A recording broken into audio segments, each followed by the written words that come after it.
All right, so we're going to talk about college recruiting because it is time. It is that time of year. 'Tis the season. So, common question: should my son or daughter? I mean, I'm gonna talk in baseball vernacular right now, but Would you it say doesn't really change that much. I was going to say, let's just blanket talk about baseball, but all these things apply to softball as well. Mostly, I mean, softball players just their recruiting schedule is a little bit earlier. I mean, more kids. They're changing that rule now, but more softball girls are going off the board as freshmen and sophomores. Still crazier compared to baseball. But anyway, big thing. So say you're a parent and Okay. you're gonna pay. You're like okay, like I want to support my kid playing college baseball. Yes. I know we're gonna have to spend some money to do it. Yes. Say you allocate $300 for each of his high school seasons. So freshman, sophomore, junior, senior year.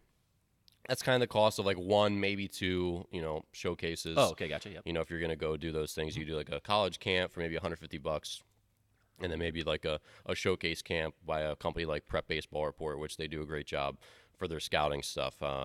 If that's what you're looking for. But so say you're gonna allocate $300 a year.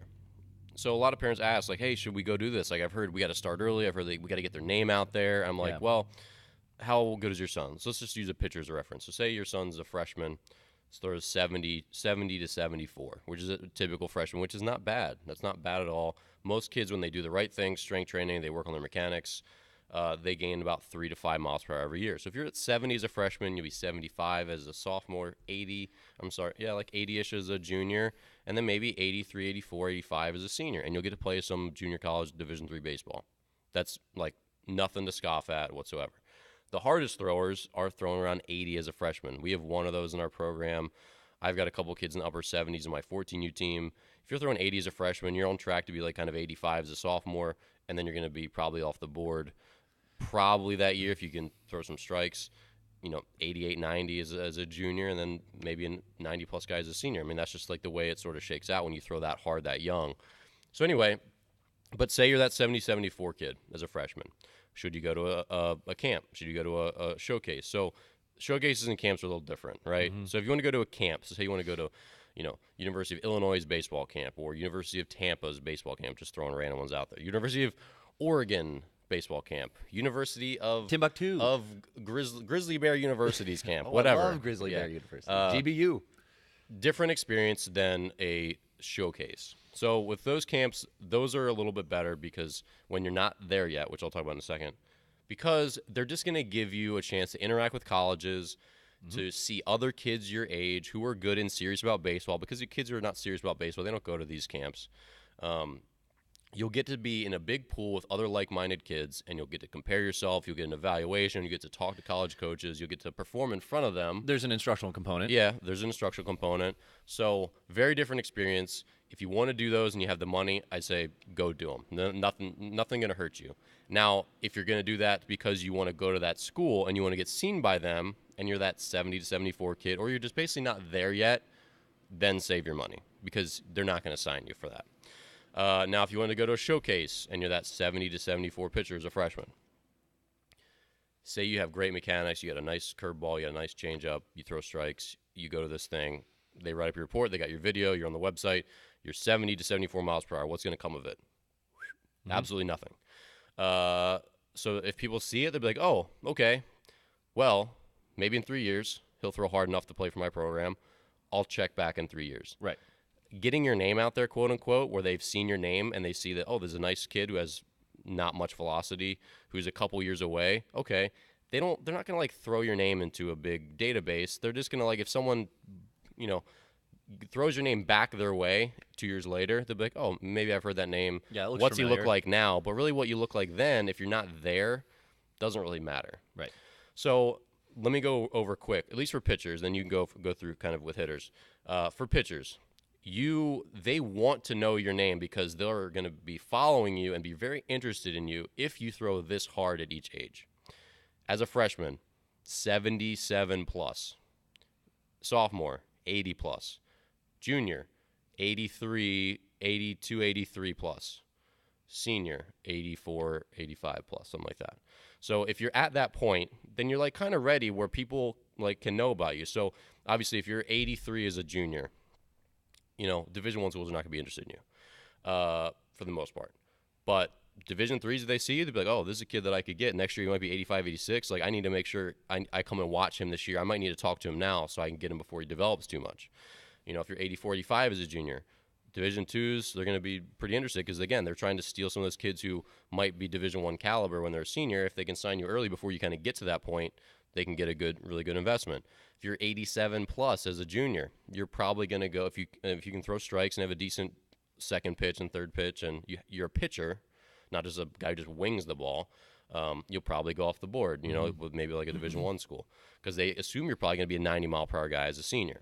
So, again, they're doing the same thing. They're kind of extrapolating, you know, dreaming on your future, what you might be as you get older. But they have to see it there now. So if you're 2 years away, so, again, if you're throwing like 72 as a freshman, you might have great mechanics and you might need to fill out, and you absolutely might be that college prospect 4 years from now, 3 years from now. But right now, going out there and getting your name out there and getting a profile and showing yourself as a 72-mile-per-hour pitcher, it won't do anything at all for you. So you could just wait and save that money. And so what I would recommend is, again, if you have $300 for each of those years, and you're going to be that 83, 84 kid as a junior, let's say, save the $300 as a freshman, save the $300 as a sophomore, spend that $900 as your junior year, cast a really big net, because it's like, hey, I'm here. Look at me now. I'm a mostly finished product, and I'm not all the way finished. So there's going to be more next year. There's going to be more velocity comes next year. But that's when you can put a flood of exposure out there. Go to a bunch of camps. Go to a bunch of showcases. Do things that are going to get you in front of college coaches. Obviously, send the emails. You have to do that stuff too. Send out the question. You fill out their questionnaires on the website. Just like anything else, if you go to the dance and there's a pretty girl you want to dance with, she's not just going to come up to you. Right. You got to go out there, say hello. So go to their website, fill out their questionnaires, send them an email that's very earnest and honest, and be like, hey, well written. I like your program. I would be interested in playing for you guys. What do I have to do? Can I send you some video, or just send them video? They go through all of it because they're looking. They're trying to find. They're open to finding that diamond in the rough, and they're not going to just. They don't want to miss anything. So they'll open all the emails. They might not respond to you. They might not like you. You might not be for them.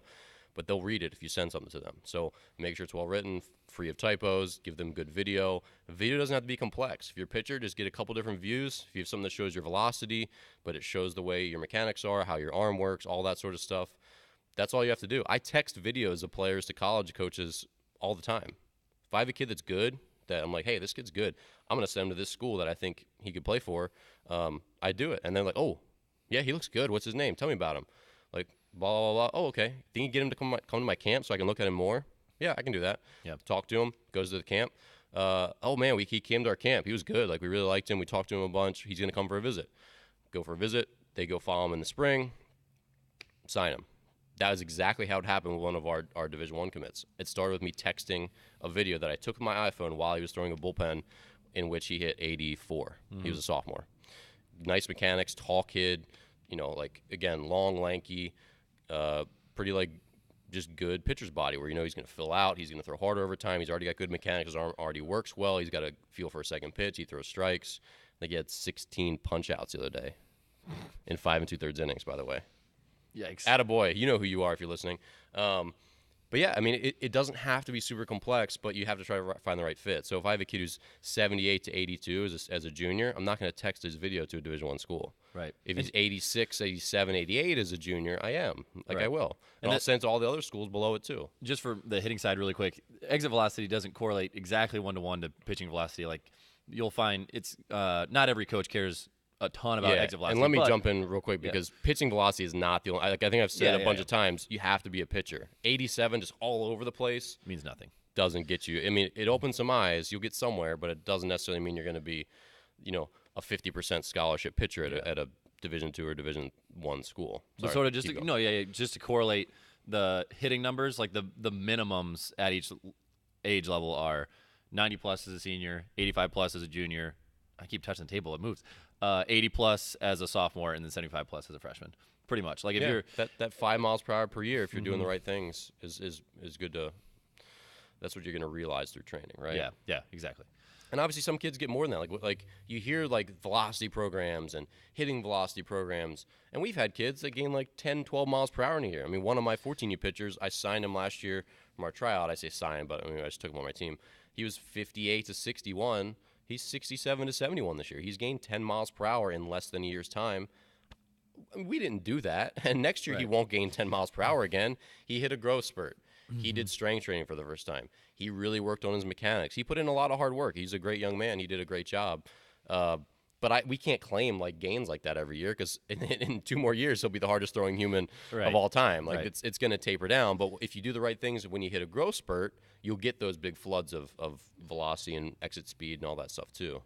Yeah, and just to echo your point again, where the pitching velocity numbers and hitting velocity numbers are sort of just like, hey, look at this number. But then you have that gets someone's attention. Then you have to be able to back it up. Like we've had several people in our facility that can hit 92 off a tee, but you look at their swing and you're like, there's no way that this 92 plays, because he can't. This 92 requires that he can square a ball up that's flying through the air at 85 miles an hour, and he can't do that. So there's it's not the end all be all, but it's just like the tool you can use to make someone look at you, and that's how you like grab their attention. Yeah. And there's just lots of other things, like, and I don't know that when we talk to some coaches that are like, I don't really pay attention to exit velocity. Right. I just go and watch, and I see if a kid can hit. Like, you can tell if a kid's got power if he doesn't. Right. You can tell if a kid can hit or if he can't.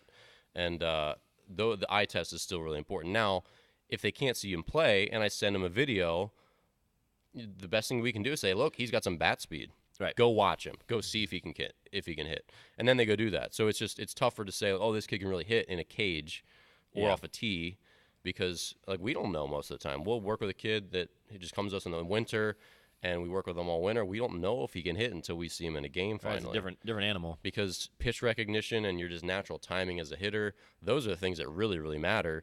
And you could have the best swing, you could have the best bat speed, but not be the best hitter, because you swinging at dumb pitches. I mean, your brain, your plate discipline. There's so much to hitting just beyond exit velocity and launch angle and your swing mechanics. We're not robots, right? And like even on my 14U squad, our best hitter, he is just extremely good at getting his barrel to the ball. He doesn't have the best swing on the team. His swing has continually gotten better. He works really hard on it, but he is the best at timing pitches up. And it was funny, he remarked to me earlier, so Colton, if you're listening, proud of you. We see curveballs now at 14U. And I know you see curveballs at younger ages, but we're seeing them more, and our kids have not seen many of them, so their brains don't get it. So they just like basically swing and miss at all of them. And they'll continue to do that until they've seen enough of them when their brain starts to figure it out.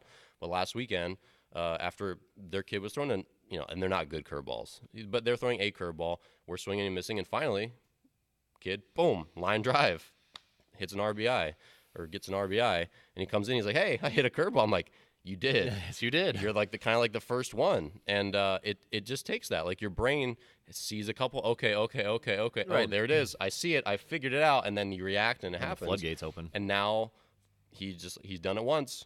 And then for the rest of his career, he's just getting better and better, identifying pitches and being on time. But it didn't shock me that he was the first guy to really square up a curveball, because of how good he is at timing up everything. I mean, he's good with his plate discipline. When he really times up fastballs well and gets the barrel to it, like I said, it wasn't a surprise at all that he was the first one to like figure it out and get himself on timing, even with an off-speed pitch. So that just happens to every hitter, and some hitters are better than others, and guys in the big leagues are extremely good with timing because they all have the same swing. Like I watched a junior college game yesterday. Those kids had good swings. They had good pop. I mean, it's Heartland Community College versus Parkland. And I was surprised at the physicality of both teams. And, I mean, you look at all the swings, and, like, their swings aren't that much different than, like, pro guys' swings. But those guys would get demolished by pro pitchers.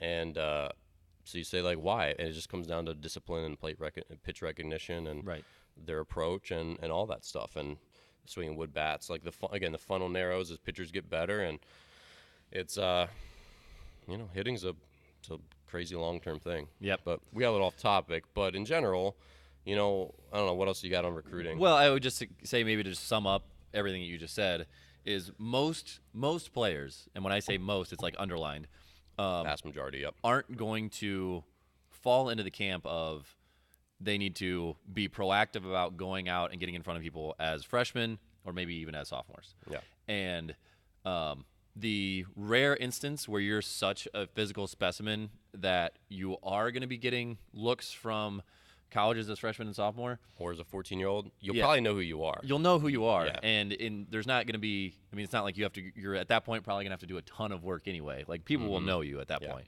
So, yeah, I mean, I liked the way you put that. Just basically, if you have an allowance, spend it as much junior year into senior It's year. going to as be you wasted if you're not there yet. Just wait till the cake is mostly baked. And again, for pitchers, it's usually just velocity.